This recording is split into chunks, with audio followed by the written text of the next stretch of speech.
बिस्मिल्लाहिर्रहमानिर्रहीम। नाज़रीन करम, मिस्र के पुराने बाज़ारों में आज भी एक नाम की खुशबू बाकी है। एक ऐसा नाम जिसे तारीख़ ने वो मुकाम न दिया जो उसका हक़ था। एक ऐसी शख्सियत जिसे इमाम मालिक रहमतुल्लाह अलैह जैसे फ़िक़्ह के आफ़ताब अपने से ज़्यादा इल्म वाला कहते थे। वो शख्सियत इमामुल लैस बिन सअद रहमतुल्लाह अलैह है। खामोशी छा जाती है, फिर आवाज़ गूंजती है। आइए इस भूली बसरी रोशनी की तरफ चलते हैं, उस अजीम इमाम की ज़िंदगी के उस सफ़र पर जिसे दुनिया ने बुला दिया, मगर वक्त के सीने पर जिसका नक्श अब तक ताज़ा है। सन 94 हिजरी की एक पुरसुकून रात थी। मिस्र के करीब एक छोटे से गांव कलकशंदा में एक बच्चा पैदा हुआ। ये वो दौर था जब इस्लामी दुनिया तेज़ी से फैल रही थी। इल्म की रोशनी मदीना, मक्का, कूफा और बसरा में अपनी उरूज पर थी, लेकिन मिस्र में अभी वो शान बाकी न थी। उसी ज़मीन पर एक ऐसा बच्चा पैदा हुआ जो आने वाले वक्त में मिस्र को इल्म के आफ़ताब से रोशन करने वाला था। गांव के लोग बताते हैं वो बच्चा अजीब सी चमक रखता था, आंखों में संजीदगी, चेहरे पर नूर, गोया मुस्तकबिल उसे देखकर मुस्कुरा रहा हो। उस बच्चे का नाम रखा गया अल-लैस बिन सअद। उस वक्त किसी को अंदाज़ा न था कि आने वाले बरसों में यही बच्चा पूरी दुनिया के फ़ुक़हा में अपना नाम कायम करेगा। अल-लैस अभी सिर्फ 7 साल के थे कि उनके उस्ताद हैरान रह जाते हैं। जो बात दूसरे बच्चे कई दिन में याद करते, अल-लैस एक ही नशिस्त में याद कर लेते। लोग कहते ये बच्चा आम नहीं, उसकी ज़ुबान से निकलने वाला हर लफ्ज़ गोया इल्म का मोती है। 12 साल की उम्र में वो कुरान, अरबी, तारीख़ और सुनन नबवी सल्लल्लाहु अलैहि वसल्लम के इब्तिदाई उलूम में महारत हासिल कर चुके थे। उनके वालिद खेती बाड़ी करते थे, मगर अल-लैस का दिल सिर्फ इल्म में था। वो बाज़ारों में कम जाते, खेल कूद में दिल न लगता, बस किताबें, दुरूस और अहले इल्म की महफिलें। इल्म की प्यास बढ़ती गई और फिर एक दिन उन्होंने फ़ैसला कर लिया, मैं इल्म के लिए सफ़र करूँगा और दुनिया के बेहतरीन असातिज़ा से सीखूँगा। ये फ़ैसला उनकी ज़िंदगी बदल देने वाला था। 17 बरस की उम्र में अल-लैस बिन सअद सफ़र के लिए निकल पड़े। वो मदीना गए, मक्का गए, यमन के पहाड़ों और शाम के सहराओं में इल्म की तलाश में फिरे।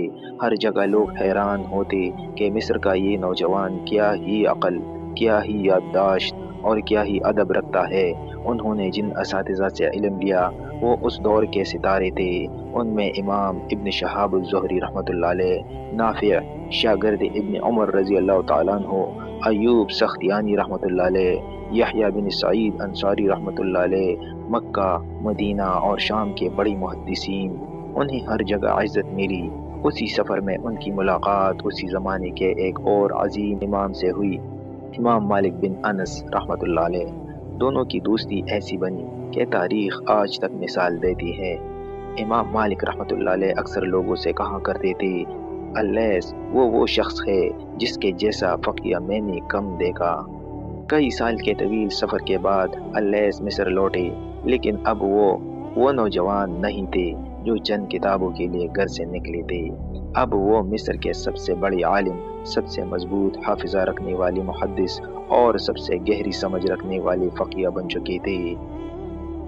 जब वो फुस्ताद की मस्जिद में बैठते तो लोगों की भीड़ लग जाती। उलमा, काजी, मुफ्ती, ताजिर, आम लोग सब उनके गिर्द जमा होते। रफ्ता रफ्ता वो मिस्र के सबसे बड़े मुफ्ती और इमाम करार पाए। ये बात सुनकर अक्सर लोग हैरान हो जाते हैं। इमाम अल-लैस बिन सअद रहमतुल्लाह अलैह का अपना एक मुकम्मल फ़िक़ही मज़हब था। जी हाँ, शरीफ, मालिकी, हम्बली, जाफ़री, ज़ाहरी सब की तरह लैसी फ़िक़ह भी एक ज़माने में मौजूद थी, लेकिन अफ़सोस ये फ़िक़ह ज़्यादा देर तक न चल सकी। वजह ये नहीं कि उसमें कमी थी, वजह ये थी कि इमाम अल-लैस हद से ज़्यादा सख़ी थे, हद से ज़्यादा मसरूफ़ थे और अपने फ़ैसलों को किताबों में लिखने को कम वक्त देते थे। उनके शागिर्द बाद में कहते थे, लैस का इल्म समंदर था, मगर हम उसे पूरा लिख नहीं सके। खुद इमाम शाफ़ी रहमतुल्लाह अलैह फरमाते थे, लैस इमाम मालिक से ज़्यादा फ़क़ीह थे, मगर उनके शागिर्द इतने मजबूत न थे। ये जुमला पूरी दुनिया को हैरान कर देता है। امام اللیث رحمۃ اللہ علیہ کی سخاوت ایک عظیم داستان ہے۔ وہ سال میں 20,000 دینار اللہ کی راہ میں خرچ کرتے۔ آج کے زمانے میں یہ کئی کروڑ روپے بنتے ہیں۔ ایک دفعہ خود مصر کے گورنر نے حیرت سے کہا، میں نے اس زمانے سے زیادہ سخی آدمی نہیں دیکھا جس میں لیث موجود تھی۔ وہ غریبوں کے گھروں میں راشن بھجواتے، طلباء کو وظائف دیتے، علماء کی مدد کرتے، اور حیرت کی بات کبھی ایک درہم بھی حکومت سے نہیں لیا۔ یہی وجہ تھی کہ ان کی زبان میں عجیب سی تاثیر تھی۔ جب وہ کوئی نصیحت لکھتے تو حکمران کام جاتے۔ امام اللیث کا امام مالک سے رشتہ صرف علمی نہیں تھا، روحانی بھی تھا۔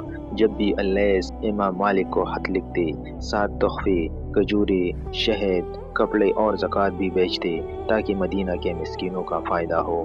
ایک بار مدینہ کے کسی شخص نے بتایا، امام مالک کے گھر میں کسی مشکل کے دنوں میں جو کھانا ہوتا تھا وہ زیادہ تر لیث بن سعد کا بھیجا ہوا ہوتا تھا۔ امام مالک رحمۃ اللہ علیہ نے ایک بار مدینہ کی بڑی محفل میں فرمایا، لوگو، تم مصر میں ہو تو وہاں کے امام کی قدر کرو، کیونکہ لیث بن سعد تمہارے اماموں میں سب سے بڑا امام ہے۔ یہ جملہ آج بھی تاریخ کے صفحوں میں چمک رہا ہے۔ ایک وقت ایسا بھی آیا کہ مصر کا حاکم سخت گیر اور ظالم بن گیا۔ لوگ اس کے ظلم سے تنگ تھے، کوئی اس کے سامنے بات کرنے کی ہمت نہ رکھتا تھا۔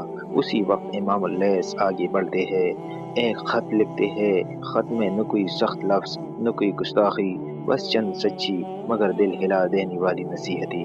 خط پڑھتے ہی گورنر کانپنے لگا۔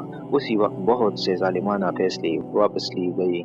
بادشاہ نے کہا، اگر لیث مجھے روک نہ لیتے تو میں ہلاکت کو نہیں پہچان سکتا تھا۔ یہ تھا امام اللیث کا رعب، علم کا رعب، تقوی کا رعب۔ امام اللیث ساری رات کا اکثر حصہ تہجد میں گزارتے، دن بھر درس دیتے، لوگوں کے مسائل حل کرتے۔ تاجر آتے، قاضی آتے، عام لوگ آتے، سب مطمئن لوٹتے۔ ان کی مجلس میں نور ہوتا تھا۔ ان کا ایک شاگرد کہتا ہے، ہم ان کی مجلس میں بیٹھتے تو دلوں میں ایک عجیب سی خوشبو بھر جاتی، جیسی ایمان جگمگا اٹھا ہو۔ سن 175 ہجری میں امام اللیث بیمار پڑنے لگے۔ پورا مصر بے چین ہو گیا۔ ان کی بیماری کی خبر پھیلتے ہی فسطاط کی گلیاں جیسے خاموش ہو گئی۔ ان کا ایک شاگرد لکھتا ہے، ہم نے کبھی مصر کو اتنا خاموش نہیں دیکھا، جیسے پورا شہر اپنے والد کو کھو دینے کی خوف میں ہو۔ چند دن بعد وہ دن بھی آ گیا جس دن مصر کے سب سے روشن چراغ نے دنیا سے رخصت لی۔ جنازے میں ہزاروں لوگ شریک ہوئے۔ حاکم خود آگے آگے چل رہا تھا، آنکھوں میں آنسو۔ ایک بزرگ نے کہا، آج مصر یتیم ہو گیا۔ سوال یہی ہے، اتنی عظمت، اتنا علم، اتنی سخاوت، پھر بھی امام اللیث کا نام کیوں گم ہو گیا؟ جواب صرف یہ ہے کہ انہوں نے اپنے علم کا ذخیرہ کتابوں میں کم لکھا۔ ان کے شاگرد ان کا فقہ محفوظ نہ رکھ سکے۔ آنے والے زمانوں میں دوسرے مذاہب مضبوط ہو گئے اور لیثی فقہ وقت کے دھند میں کھو گئی۔ مگر تاریخ کے وہ لوگ جو بصیرت رکھتے ہیں آج بھی کہتے ہیں، اگر امام اللیث کی فقہ لکھ لی جاتی تو فقہ کا نقشہ آج کچھ اور ہوتا۔ امام اللیث بن سعد ایک ایسا نام جس نے مصر کو علم دیا، دنیا کو روشنی دی اور تاریخ کو یہ سبق دیا کہ علم، کردار اور سخاوت سدا باقی رہتے ہیں۔ وہ چلے گئے مگر ان کی روشنی اب تک زندہ ہے۔